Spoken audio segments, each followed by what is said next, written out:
again. What we're gonna be making today are some crepes. They're a little bit of a family favorite. My Nana used to make them, and I'm making them today in honor of my Aunt Jackie. She passed away recently, so I wanted to make something that I know she loved, and I wanted to share with you. I'm not really good at making crepes.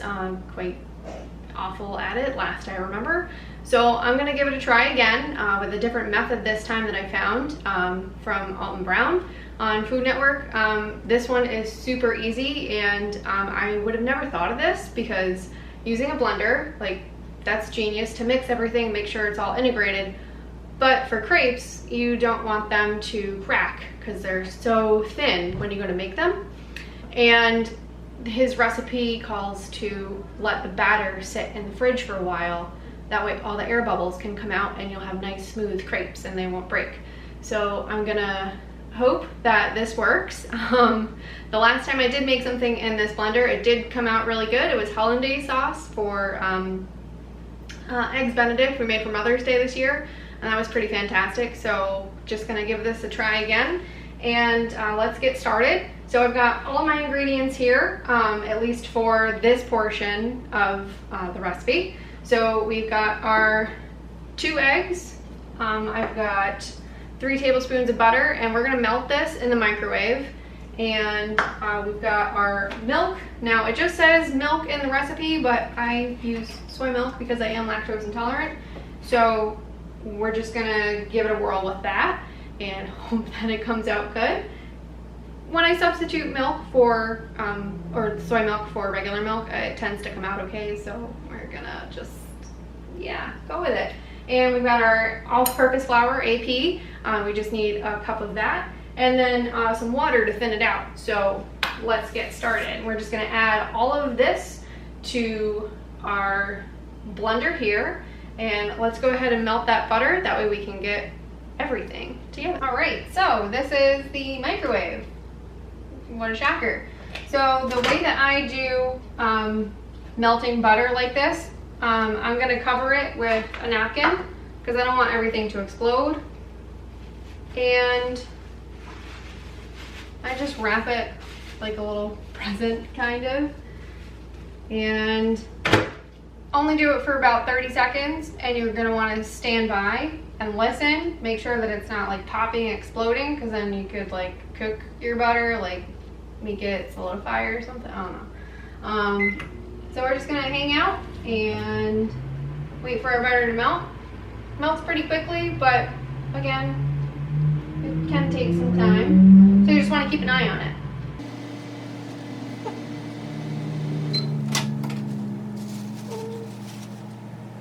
Take it out every so often, see what's going on. It's not all that melted quite yet, probably about halfway.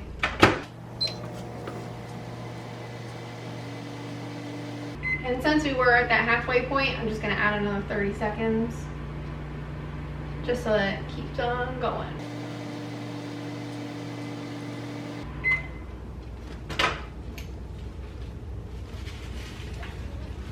Feels sort of warm in there, and we're perfect. We've got our melted butter.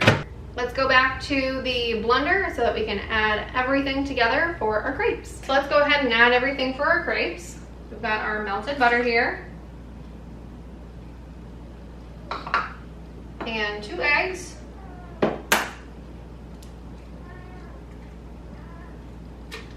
our cup of all-purpose flour,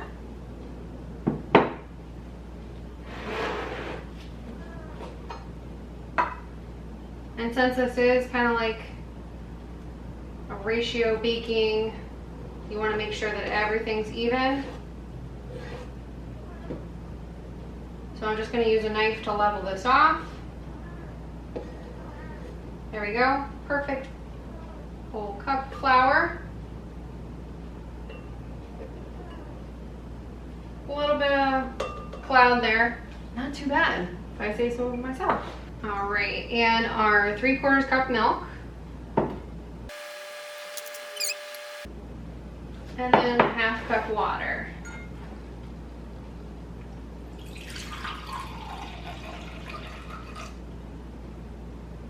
And if you've got some air bubbles in there. That's okay to just estimate it. Your batter might be a little bit on the thin side at that point, but you know, that's okay. At least we've got the flour exact. All right, everybody's in here. We're ready to rock and roll. We've got our lid secure on here. And let's give it a whirl. Great, so I blended it for the 30 seconds that this recipe calls for, but I still have stuff on the sides of my bowl, cup thing.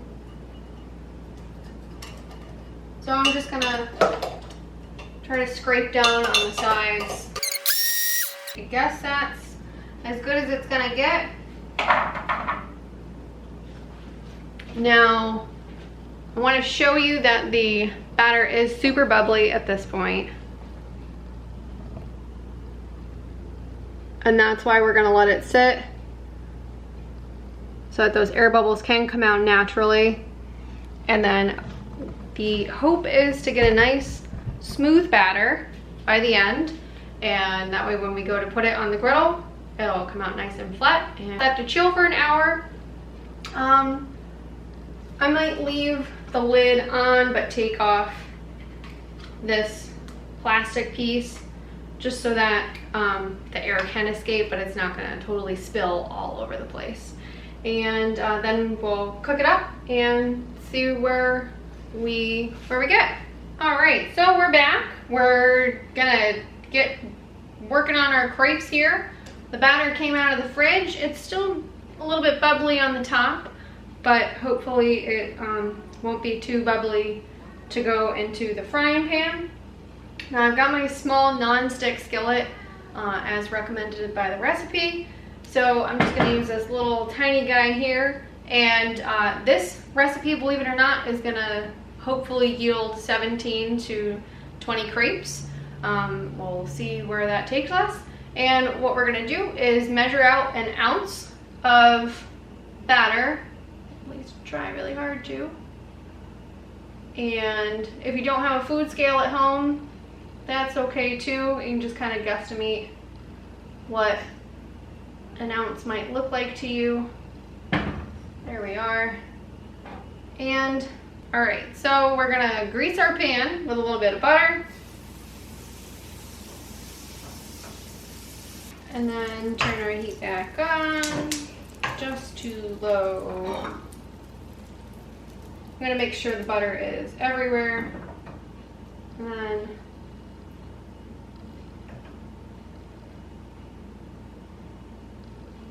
I'm just gonna give it a try.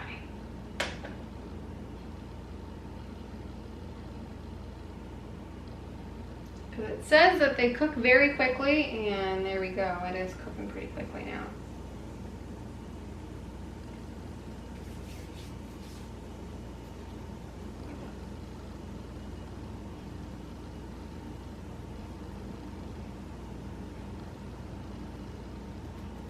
All right, so I'd say this is probably done, and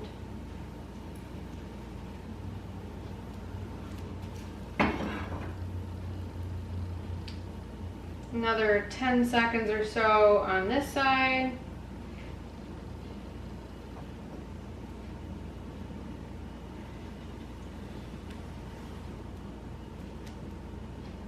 That looks about done.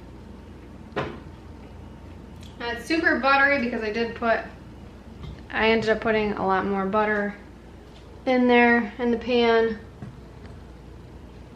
But that's our crepe. And looks a little bit thicker than what you might expect, but I'm sure it still tastes pretty good.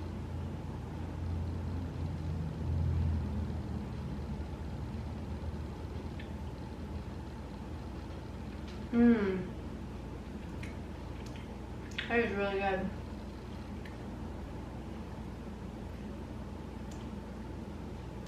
Probably could have stand to be cooked a little bit longer,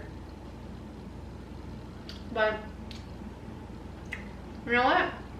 I'm gonna do this a couple more times and we'll see where we get. I'm just gonna use what's remaining in my pan.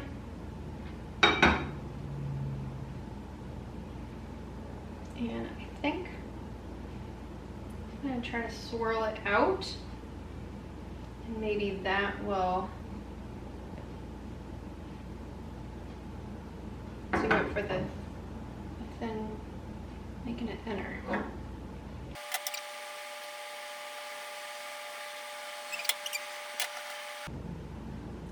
I think that's the trick. Swirling around the batter so you can shape it better in the pan.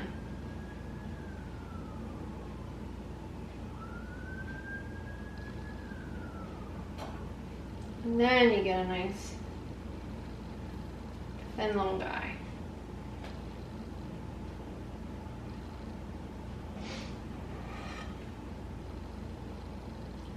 That looks a bit better.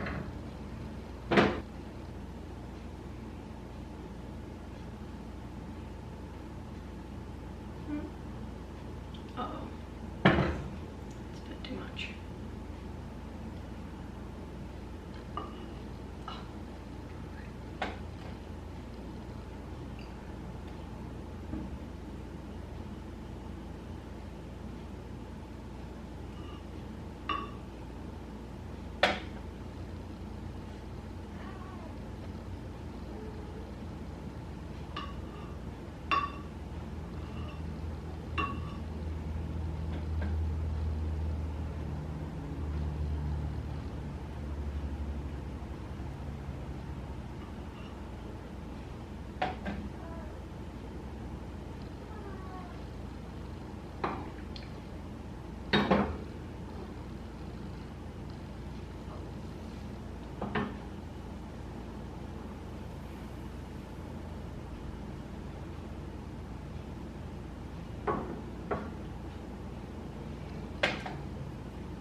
Uh-oh.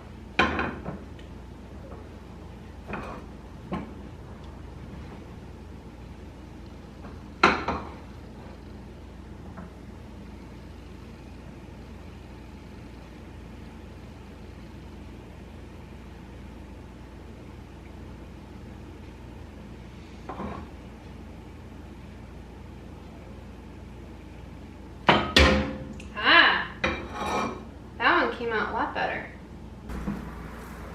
All right, so I'm doing a pretty good job here. If you want to take a look at my little pile, I'm not counting how many I'm making. I'm just kind of making them as I go. And I'm not even weighing it anymore. I'm just doing it by eye.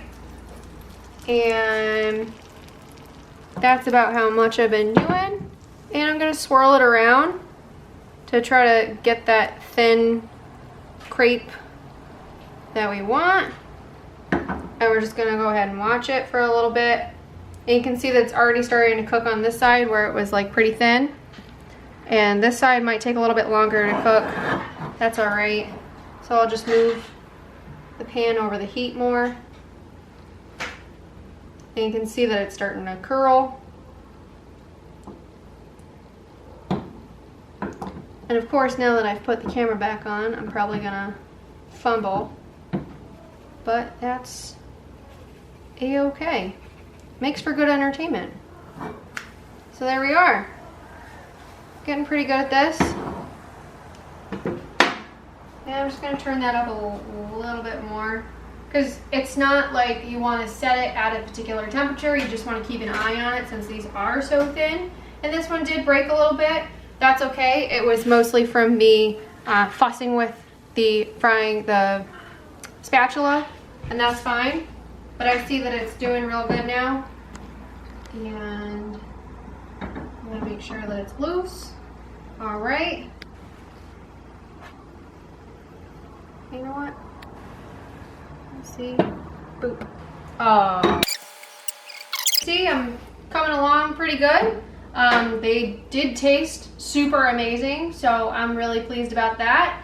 And the last thing that I'm gonna get, just so that I can show you what I'm gonna top these with, we like to have molasses on our crepes, and this isn't sponsored at all, but I really do like this brand. It's the one that I've been having forever, and who knows, maybe in the future I'll make some molasses crinkles cookies. So we'll just drizzle like the smallest amount, not on this file, but on our plate, of a little bit of molasses. And it really doesn't take a lot because this stuff is super sweet and it lasts for a bunch of time. So if you got a jar of it, you just go buy it for this purpose itself. You'll have it last forever. And you can also make the crinkle cookies. The recipe is on the back, but I'll probably make those closer to the holiday season because they're another family favorite of ours. So thanks for watching make some crepes in honor of Aunt Jackie, and I really hope you like this video. Really hope you like this recipe and how simple it was to make in the blender. So thanks so much. You can subscribe up here. You can watch another playlist of videos down here, and make sure to ring that bell for notifications, and we'll see you again next time.